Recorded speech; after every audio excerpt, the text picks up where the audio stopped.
My name is David Beltran. I'm here today to do new employee orientation. I'm the Director of Security here and also the Emergency Management Coordinator. So we'll be talking about several things. The first thing we'll be talking about on our agenda would be workplace violence, and then we'll talk a little bit about our security department, and then we'll also talk about emergency preparedness and how we do things around here in event of emergency. So let's get started. So here at the hospital, we have a workplace violence prevention program. We say that we provide a safe, secure environment for all people that come and go from here. The hospital mission is to provide a safe, secure place for all individuals who come and go from here. We do take proactive measures of preventing violence in the workplace. Here at the hospital, we established a policy of zero tolerance for workplace violence. On the hospital property, we define violence as any intentional conduct which causes injury or sufficient or severe offensive intimidation behaviors. We have zero tolerance for that type of behavior. We have ways of reporting any type of violence, and so some of the things that we talked about is communications and how we receive some of these potential threats or bullying tactics, cyberbullying. So what is the most common way of communication other than verbalization? You guys have any idea like what we're talking about? So the most common way of communicating these days without verbalizing. So I know what I've learned in the past and where some of our issues come from would be people text messaging back and forth. Okay? What's another way? Social media. Social media? Yep. How about emails? Okay. So sometimes if you have an email, text message that has maybe some subliminal messages such as you're going to get yours, or things like we're going to meet in the parking lot, those should be reportable incidents to your supervisor. Your supervisor in turn should contact security, and then we'll determine what type of action to take. So there's other incidents that require immediate attention, such as if somebody was to say something in the fact that would be life-threatening. We had an incident just not too long ago where an individual was upset about what had happened and transpired upstairs, and he said a comment to one of our staff members that if my spouse is to pass away, I'm going to come back up here and I'm going to kill you, just like that. So right away, we take that threat very seriously. We said we have zero tolerance for those types of threats. And so what happens then at that time? So they contacted security right away, right? Rightfully so.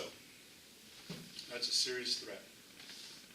Then we ended up going a little bit further because we found out that this individual had other threats he had made, not like that one, but he had made phone calls, harassment to some degree. So when we put two and two together, we decided this individual needs to be, we need to file a complaint against him. So we called the Rock Springs Police Department.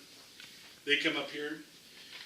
We had a conversation with the individual, and we made it clear, understand that we have zero tolerance for that type of behavior, and that he was no longer allowed to come up here unless a medical emergency. So we gave him a trespass warning. So that's kind of level of response we have for somebody that would make a life threat. That's what we would call like domestic terrorism. So long conversation with him. In the end, he felt like he made a mistake, but we understand we do have a zero tolerance policy in place, and so we follow through with those types. So know this: if you ever come to work, somebody threatens you, that's reportable to your supervisor. If you feel like there's a life-threatening suggestion, such as what we just talked about, then you call it, contact security immediately, and then we'll determine on what level of response to take at that time. So we'll follow up through it, and we'll conduct an investigation, and we will share with our leaders. So in addition to our workplace violence policy, we talk about some of the things and actions that are prohibited here on our facility. So we say fighting on the premises, the use of physical force, or the threat to use these types of actions against another is unlawful here. We also identify anyone using the use of alcohol or drug on campus when they come to work can pose a danger to themselves and others. What about this one? Abusive or profane language, including sign language, in a threatening manner. So we know what that is, right? You guys know what that is? When we talk about sign language, what is it? Well, first one comes to mind is flipping the bird. Yeah, the middle finger, right? Yeah. Can't do it, okay? That's inappropriate. So we talk about this, bullying. You know, when do you know when you're bullying? Somebody's being a bully. It should be common sense to know that a person is doing things to you that is conducive to being a bully. So you got to learn when it's reportable and not, okay? So we also say using the hospital communication system, making threats, sending emails. So with that in mind, I know in the past we've had some issues with some staff. Now, just because you work maybe in dietary or HIM or education, because you work there doesn't mean you won't be subjected to these types of incidents that I'm going to share with you. It could be, the most common would be a patient versus security getting those types of threats, but also include visitors that come here. They've also been problematic with coming in here and use bully tactics and use threats to get what they want from us, and we interact with them. So how about staff to staff? Anytime you're having a conflict with another staff member, it could escalate. But to mitigate that issue, it should be brought to your supervisor's attention and saying, look, I'm not getting along.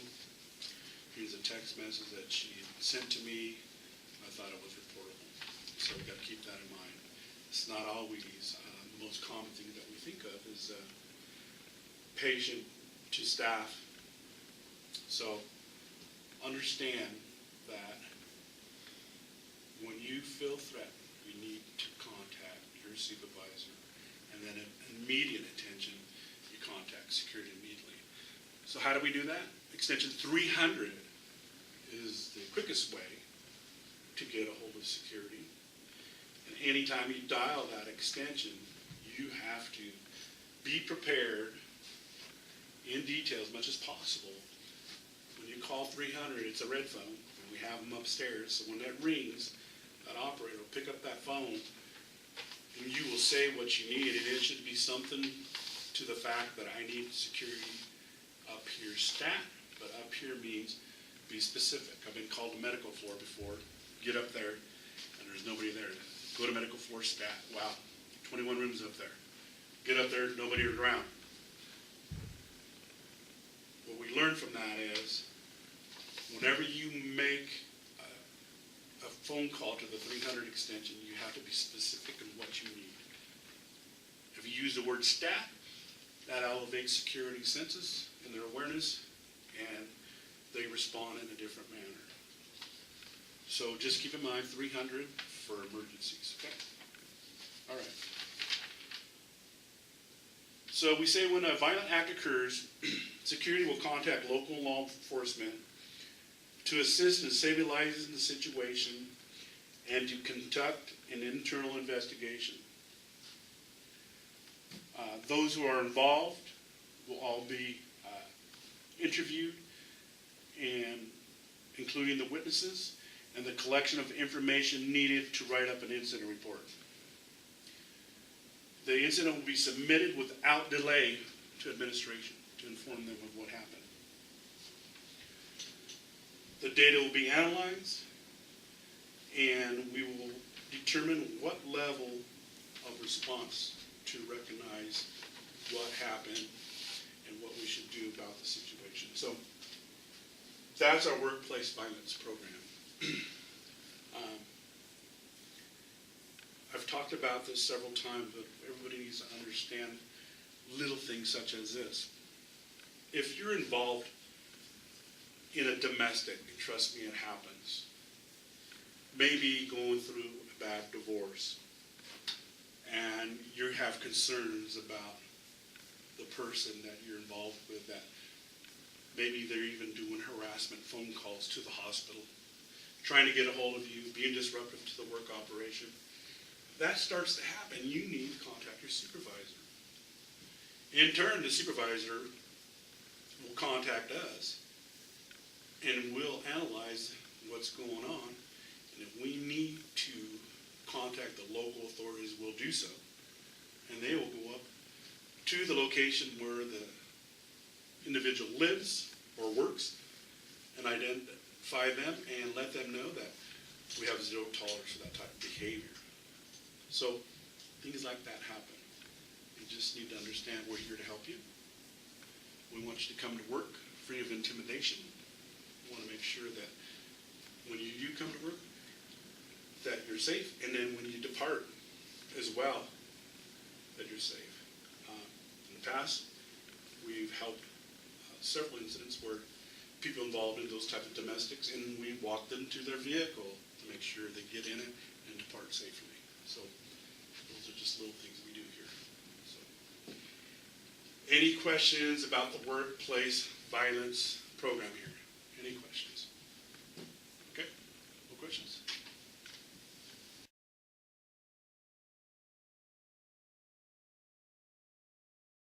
We are here 24/7. We have 8 security officers that are here. We have what we call a power shift. There's normally 2 to 3 people here, starting from 9 p.m. to 01:30 hours. We are here to provide a safe, secure environment for all those who come and go from here. Most of our security officers are trained in de-escalation skills and restraining skills. They'll venture into International Association of Hospital Safety and Security. They'll get some basic certificates in training and advanced training and safety training. So there are several things that the hospital security does. Behind the scenes, not only are we here to provide a safe, secure environment, but we engage in a lot of different things that involve, such as when sheer manpower is needed, we get called to help assist with lifting patients, maybe removing them out of a vehicle in front. It could be a crisis situation.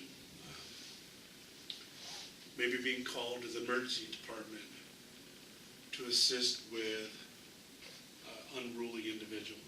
It happens quite often.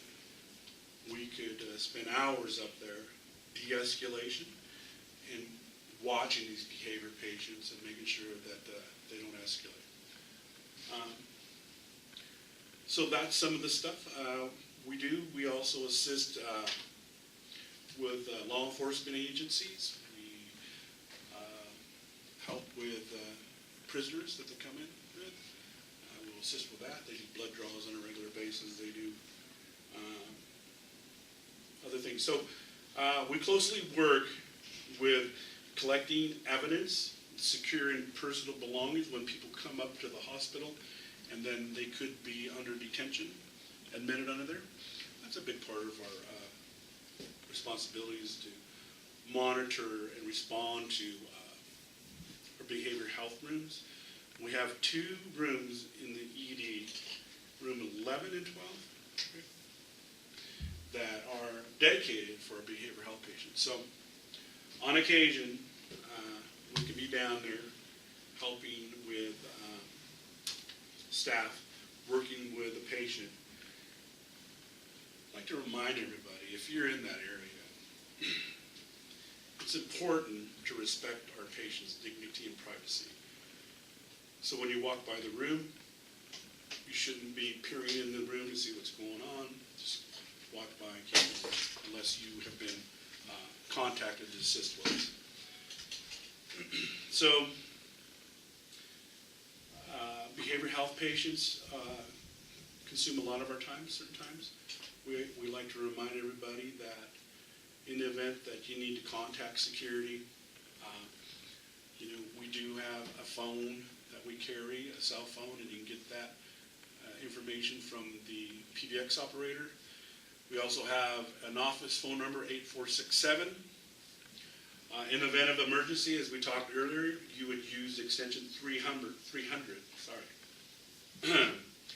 I remind everybody here, you are our eyes and ears for security.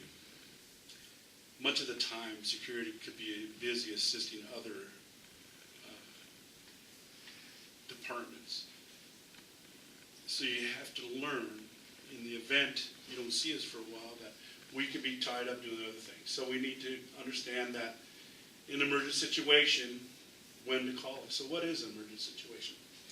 Anytime you feel there's suspicious activity or possible dangerous circumstances, or a patient who's elevating and potentially has a threat, then you would contact security, and we would drop what we're doing and respond as quickly as possible to your concerns. Other things that we do here, after hours of darkness, we will provide you an escort to your vehicle in the parking lot. A lot of times people work later than normal, and they don't get to go out with everybody at the same time, like 7 p.m. Sometimes it's later, and we do about 30 of these a month, so on average, 1 a shift. So that is another service we provide here. So hospital security, we enforce all parking rules and regulations. We do issue tickets, and we suggest all employees who work the day shift need to park in the back parking lot. That's our staff parking lot. If you're found parking in a place that we identify as inappropriate, you'll know about it. We'll give you a ticket, and then we give you a chance. And if you're ticketed again, you get a $5 fine. So hospital security is also helps manage these access cards. HR has a responsibility to distribute them, and time to time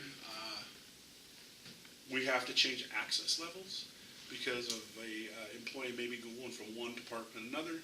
You contact the security department, and we'll make those changes for you. Okay? In the event that you ever lose your badge, you contact us as immediately as possible, and we can disable it until it's found, or we end up deleting it, one or the other. So, all right. Any questions about what we do here with the security staff? What's the responsibility? How do we help you guys? Anything like that? Any questions? Okay. If there's no questions, I'm going to move on and start talking about emergency preparedness.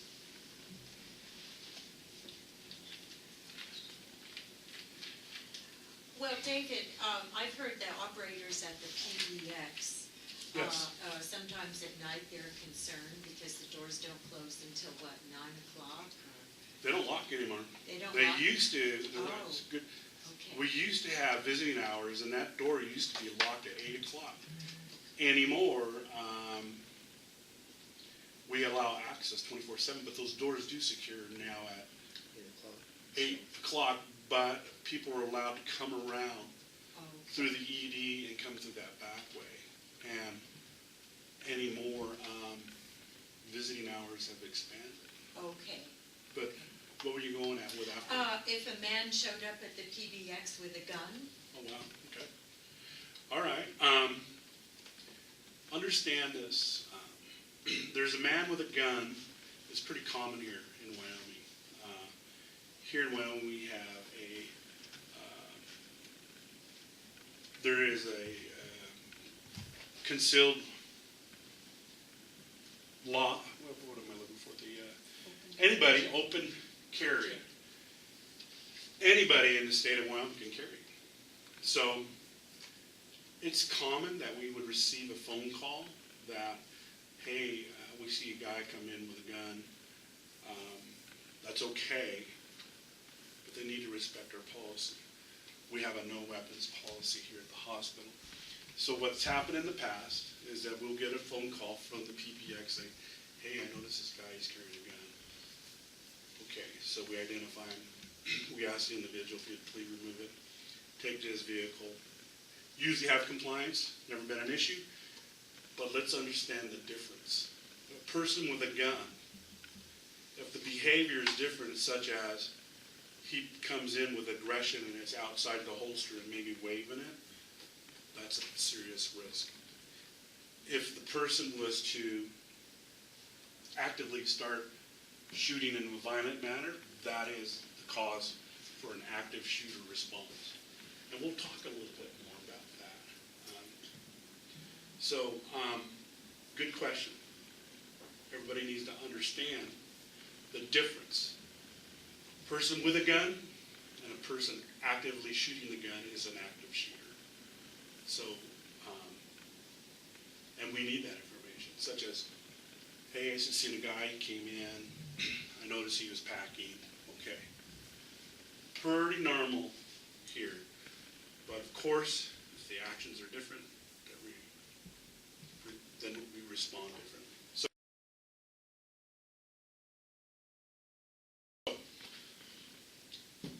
We had revamped our emergency response plans, and I'll tell you why. We used to have code colors for most of our response plans. And the first one we'll talk about, because we're still engaged in this conversation about active shooter. That used to be called Code Silver. So we realized if you were a visitor here in the hospital, and you heard the announcement Code Silver and you seen everybody running, you wouldn't know what to do, right? So we're using plain language now. And the active shooter response would be run, hide, fight. We have designed our phone system here for a special response to that. Any phone in this facility, if you pick it up and dial 700, any staff member can do this. If you dial 700, you can make an announcement overhead. So you dial 700, you wait, you'll hear a beep simultaneously, and you can make an announcement. We have an active shooter, and say it 3 times, and the location. What's the proper response? We say, run, hide, fight. If you're in the area of the active shooter, the best response would be to run and hide if you cannot get out of the facility. Find yourself a safe location that you can harbor yourself in. A lot of us have access with these badges. But each department here, when you go to work, you evaluate your area where you work. In the event that we ever had something like this happen, that automatically you know where you're going to respond. You know that the area you identify in your department or out of your department is going to be safe. So upon activation, we say we have an active shooter, and then we say run, hide, fight. Things you remember. Silence your cell phone. Turn out the lights. Lock the door. Stay silent. In the event that the subject has been neutralized and people are exiting the building, things to remember. Police officers are not going to want to be grabbed. When you exit the facility, make sure your hands are open. Do not have your cell phone in your hand. fingers are spread, you exit the building, they'll direct you and segregate the people that are exiting the building. Everybody's a potential witness, so you will not be able to leave until the crime scene is stabilized. So, don't want to put too much in your head. One of the things that brings to the attention when we say, staff had asked in the past, fight, what does that mean? Well, in the event that that is your last resource and you're in a predicament where you have to defend yourself, you look around the area you're in, pick up something that you could use to defend yourself. One of the most popular things is, and they're around the hospital, fire extinguisher. So those things that you look around and see in your area, look at how you would defend yourself. So that's what we talk about when we talk about fighting. So any questions about active shooter response plan? Active shooter response plan. It's a lot to take in, I realize that, but just got to remember, always respond to our response plans like the real deal. We do a lot of exercises. And the only way we know we're efficient in our response plans is based on staff's response. So take all exercise serious, okay? All right. So we know an active shooter, you can dial 700. That's the only time you would use 700 is the event of an active shooter. We know response is run, hide, fight. Harbor yourself in a safe location, okay? All right, so we have another plan that mirrors the response of active shooter. It used to be called Code 7. The world, nobody knew what that was, so now it's plain language. We ever had a hostage incident, that's exactly what we would announce overhead. Hostage incident and location. So if they said, we have a hostage incident in an ED, Kevin, are you going to run to that spot, or are you going to stay away from it? I'm going to probably stay away from it. Yeah, good idea. The only difference in this plan is if there was a hostage incident, we got to still run, hide, fight. But our plan includes what happens if you're involved and you're a hostage. So we say, be conscious of your environment. Do what they're asking of you. If they want drugs, you give it to them. They want your money, give it to them. In the event that you're in a locked room such as this one, and we have a SWAT team arrive, they will normally be in black, maybe have a long rifle. What they say is, when they respond, if you happen to see them, like peering through that window right there, do you want to wave at them and give up their position?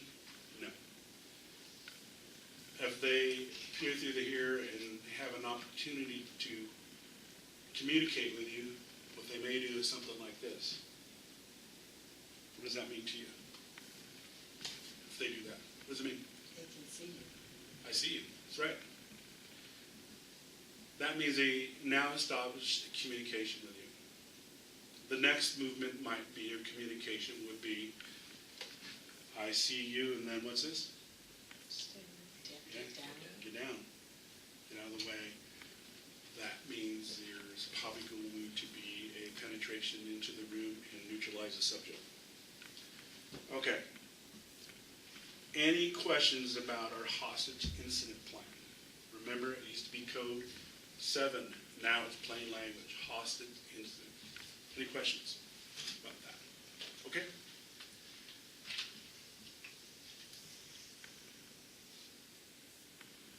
Let's talk about our Code Pink. We kept Code Pink for a reason. We know it's a universal code, such as like Code Red, which is the fire. but hospitals across America has adopted Code Pink, and everybody knows that. So if we have a Code Pink announcement, it will tell you that a Code Pink has been activated. Please respond accordingly. That's the announcement. What does that mean to you? Well, what we want everybody to do is search your immediate area, your department, and all the patient care areas. Make sure that you search it well, because not only does this plan respond to babies, toddlers, and children. So we want to make sure that we search our immediate area and know that our areas have been searched and reported. Then the next step is, and this should happen simultaneously, you go to the closest exit. Anybody trying to leave that exit, you got to remind them, I'm sorry, we have an infant abduction or a child abduction. Can't let you leave right now until we conduct our investigation. So stop all people from leaving. So we do these exercises annually. We've learned a lot over the years, and I'm going to share one experience with you where we failed to find the abduction. So we had a lady with a gym bag. We had a baby inside of it. It was our little CPR doll. It was about a 6 to 8 pound baby, but put it in the bag, and she walked right by all the staff, and nobody bothered to stop her and investigate. So we learned something there. That was a lesson learned. Important. In the event we have an abduction or announcement or even an exercise, we will test this again.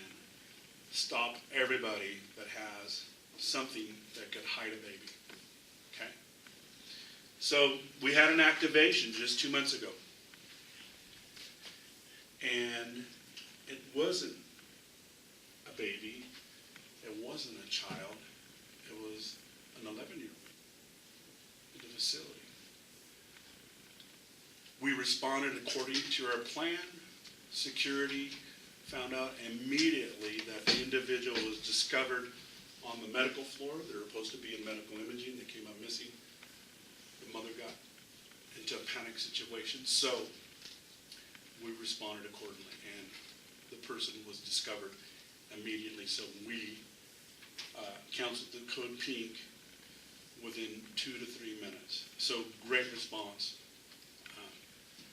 So we're just keep in mind always, go to the closest exit.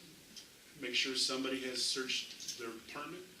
If you find somebody who is suspicious, definitely contact security. What's the quickest way? You can call the 300 number and say, hey, we got somebody down here in the basement. They might have the child we're looking for.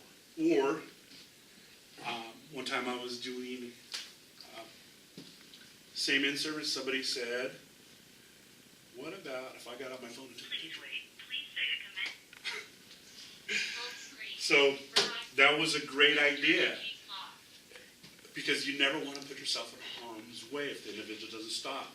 So what are we looking for? We want to know the gender, the race, the height, what they're wearing. If you follow them out to the parking lot, what kind of vehicle did they get in? Want a description of the vehicle. License plate would be great. So just do what you can to help us render this situation as quickly as possible. We will send out reports as quickly as possible, Amber Alert. We'll have local authorities come in and do their investigation in the event that we do have one, and we'll follow through with everything that's required of us. So, yes, any questions? Yes. Do you really want us following them out to the parking lot? You know, that's up to you. Like what I said, we don't want to compromise your safety, because if you feel like this is a real threat and this person looks like they have a lot of aggression, let's say it's just you. Normally the response we have is pretty good. We'll have numerous individuals in a exit. But maybe you're outnumbered, maybe it's just you and it's one-on-one. That would be the time where you can just say, hey, I'm sorry, can you stay here? And they're going, no, I'm out of here. And they're dragging along a little child or carrying them. What we want from you then is immediately contact the operator and tell them your location and what you see. Security will respond as quickly as possible to that area. And if you can, watch where they go. If you see them get into a white Chevy pickup truck, that's what we want to know. If you see them go on College Hill, which direction? They go into the interstate, they going down, that's the type of information we're looking for.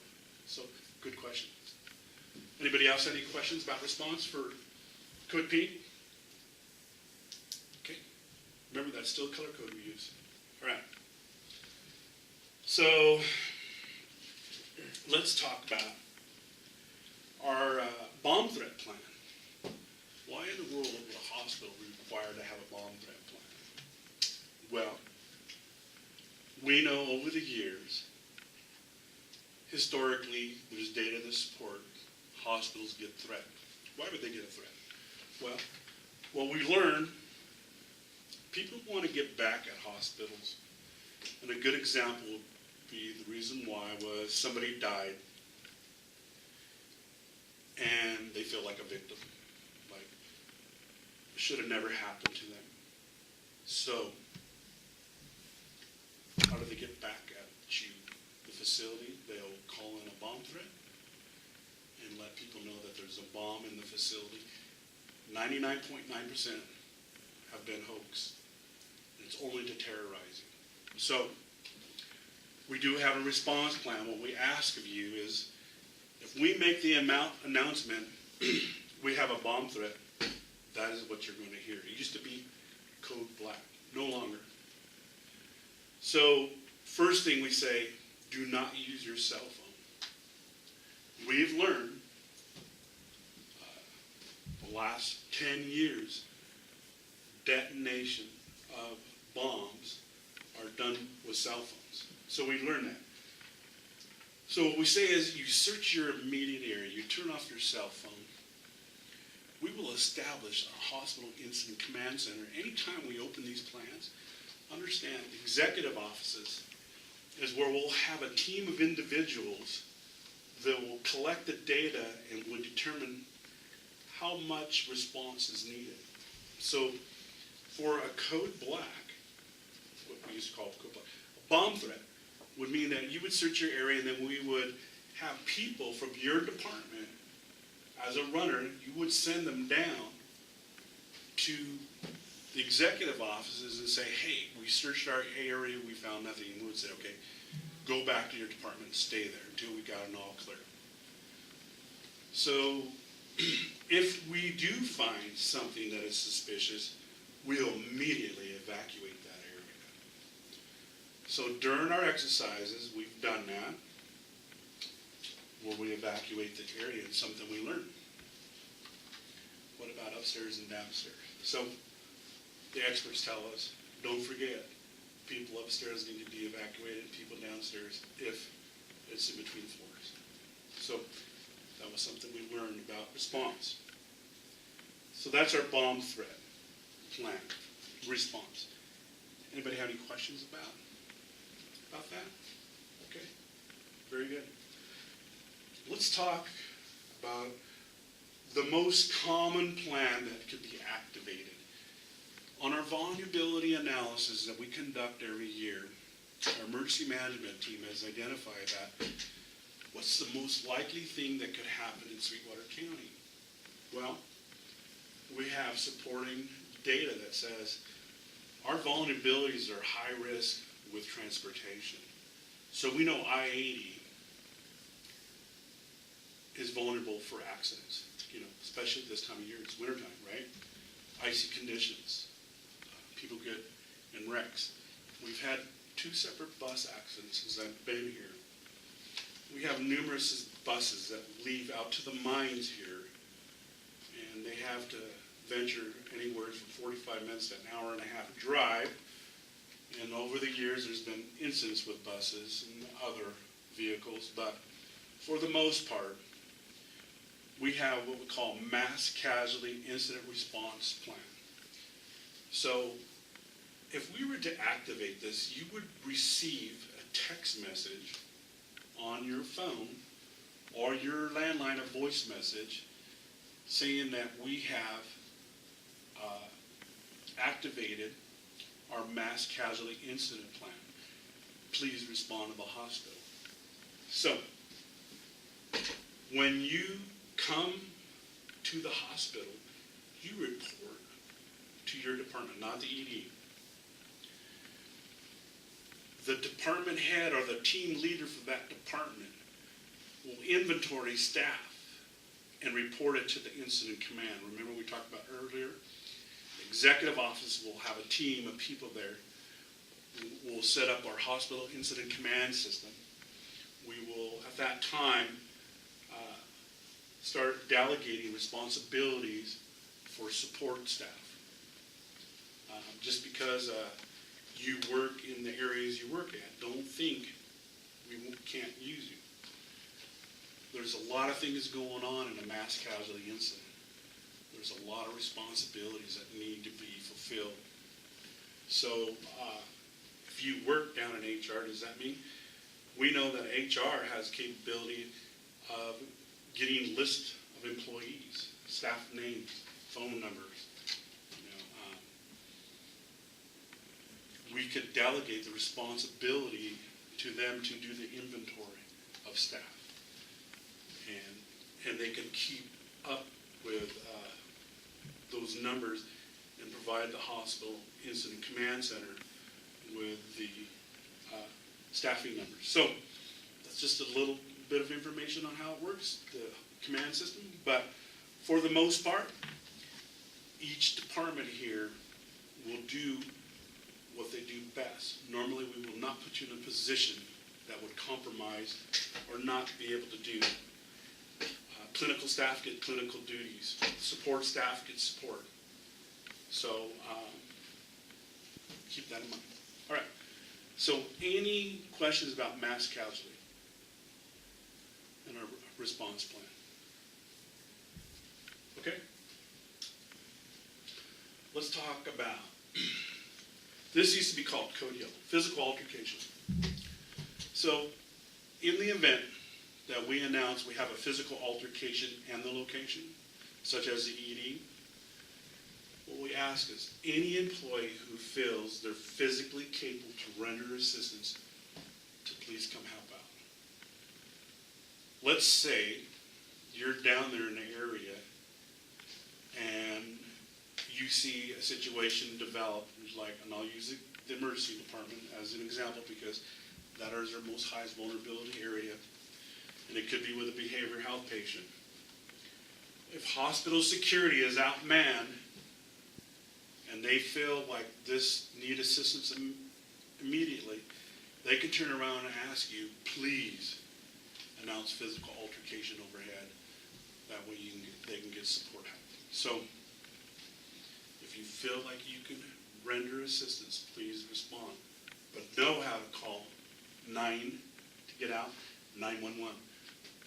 So here at the hospital, to dial out, you always got to hit 9. So for the 911 number, it's 9, wait, 911, tell them security has requested assistance, we have a physical altercation, please respond to the ED. Okay? Any questions about physical altercation? Yes? So you have told us about all these codes. How am I going to know, how am I going to remember all these codes? So when you are issued, that's a good question, because we've changed our badges recently. So what we have in place through HR, you get this badge right here that tells you what to do, just briefly.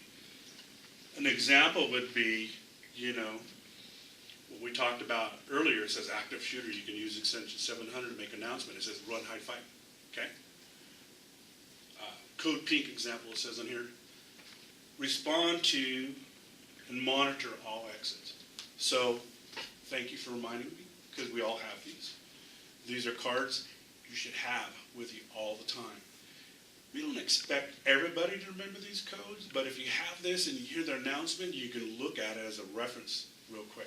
Okay, thank you. All right, good question. Okay, we're getting close to wrapping up.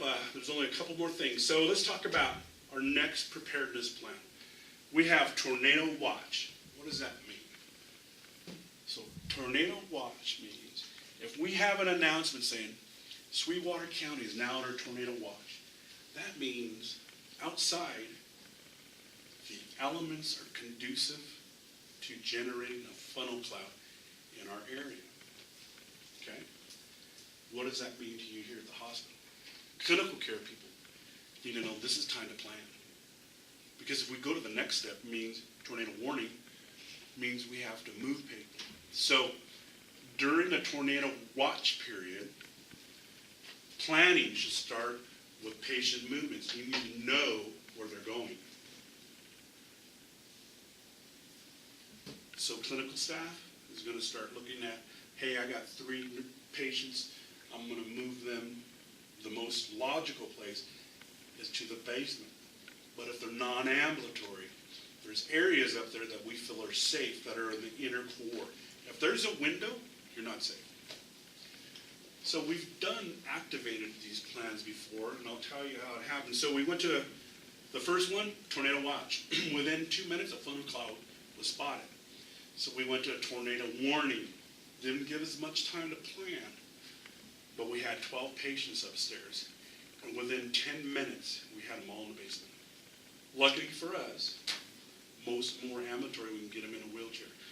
So staff who feel are physically capable, if we go to a tornado warning, need to respond to the patient care areas and help with movement to get them into a safe location. So we know tornado watch means it's a likelihood we might have a funnel cloud, and everybody plans on where they're going to go, how the patients are going to be moved, where they're going to be moved to. Tornado warning is, hey, there's a funnel cloud out there, let's respond. So move patients to interior hallways without windows. Cover them up with pillows and linens, that's what we say. If you can't get them out, if they're non-ambulatory, get them out of the room, put them in the hallway. Cover them up safely. So anyhow, that's it for our response plans. So if you have any questions about what we just discussed, tornado watch, tornado warning, I think we covered everything pretty well. We understand extension 300, you call for emergency. Extension 700 is only used for active shooter. And we know the difference between a person carrying a gun and a person actively shooting a gun in the facility. Big difference. Different response. Okay? Any questions about any of these plans we just talked about? No questions? Okay. Thank you for your time, and we'll be seeing you guys around.